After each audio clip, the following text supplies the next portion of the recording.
Chaque maison a une âme. Et pour s'occuper de ça, il faut avoir l'inspiration, il faut avoir l'envie, il faut avoir de la liberté intellectuelle, il faut avoir de l'écoute. De les voir, ce type de monument historique, avec un portail fermé en haut de l'avenue et un 4x4 garé au pied de la cour, mais ça fait que 50-60 ans que ça existe. Ici, on est à un rapport au temps qui n'est pas du tout le même.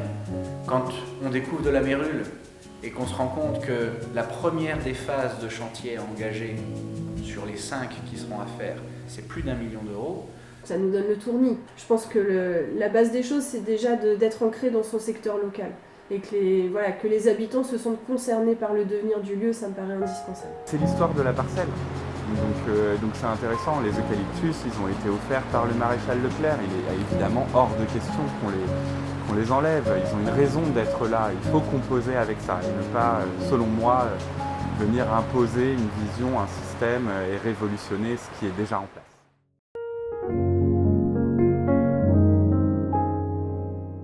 Notre projet scientifique et culturel, qui se base sur les 3 piliers fondamentaux qui sont la préservation du patrimoine, la préservation de l'environnement et la préservation du lien social sans distinction aucune. Le projet, il est parti de ça. Après, il peut évoluer de plein de façons différentes, mais le socle, c'est ça. Et on ne sera jamais en dehors de ces 3 piliers. C'est vraiment nos valeurs repères. Il y a 8 ans, le projet scientifique et culturel du château, il n'existait pas encore. C'est toutes nos idées avec les différents partenaires et collaborateurs qu'il y a au château qui ont construit ce projet scientifique et culturel. On s'est rendu compte que ces 3 veines définissaient assez bien notre éthique, nos valeurs et la philosophie qu'on avait envie d'appliquer tous les jours dans notre manière de vivre et dans notre manière de travailler et de partager le lieu avec les autres. Après, chacun a son fonctionnement, mais c'est vrai que c'est un projet énorme. Hein. Quand on reprend un domaine comme ça, c'est vraiment c'est sur des années. Hein. C'est vraiment. Puis il faut de la motivation, il faut du temps, il faut tout ce qui va avec, quoi.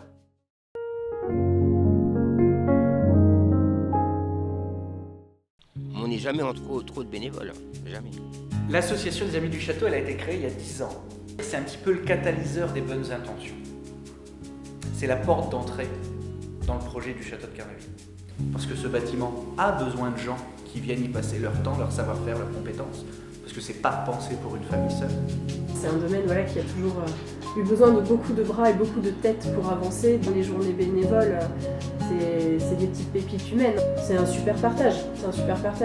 Il nous apporte les bras aussi qui nous manquent et puis il nous reboostent, il nous remotivent d'une façon incroyable. Enfin, ils sont toujours les premiers à avoir le sourire et à venir partager ce qu'ils ont aussi avec nous. Donc, ça, c'est vraiment la veine sociale sous toutes ses facettes. Ouais. On se sent utile, on apporte quand même beaucoup de choses quand on est bénévole, je trouve. Mais même pour soi, en fait, on s'apporte aussi quelque chose, je trouve.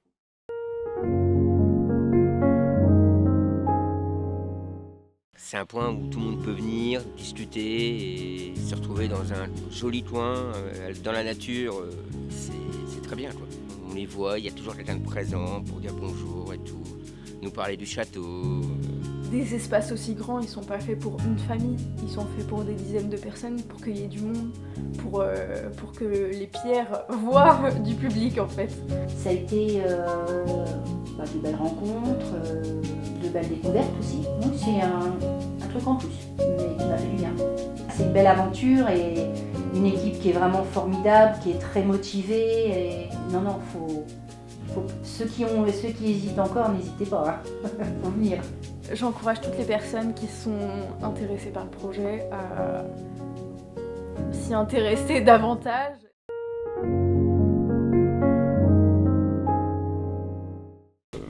Sarge Paul, donc retraité depuis une quinzaine d'années. Je me suis lancé dans l'apiculture en tant qu'apiculteur de loisirs. C'est-à-dire que je ne suis pas professionnel ni pluriactif. J'ai installé ça depuis, comme je disais, depuis 11 ans. Ces ruches sont ici. Alors ce sont des ruches avec des abeilles, disons, locales, c'est-à-dire des abeilles noires, donc endémiques à la région. J'ai commencé par 4 ruches et puis après, j'ai pris le virus de l'abeille. Et donc nous, on essaye de promouvoir l'abeille noire. On essaye de réintroduire l'abeille noire dans certains Dans certaines régions, il y en a de moins en moins, de toute façon. Donc, que ce soit les abeilles, les bourdons, les guêpes, tout ce qu'on suit, il y en a de moins en moins. Parce qu'il y a de moins en moins de ressources pour les pollinisateurs.